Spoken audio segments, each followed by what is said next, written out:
การยืนทรงตัวมีสองแบบอันที่หนึ่งการยืนแบบธรรมดา4 เซนหอนไตและที่สองการยืนทรงตัวแบบป้องกันคือจีโก้หอนไต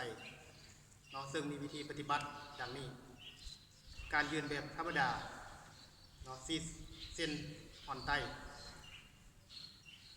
เซนหอนไตลักษณะการยืนก็คือตีนทั้งสองห่างกันลมปลายเอาไปตีนจางออกเป็นมุม90 องศา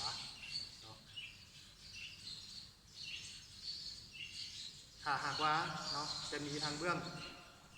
ใต้เนาะและก็เบื้องขวา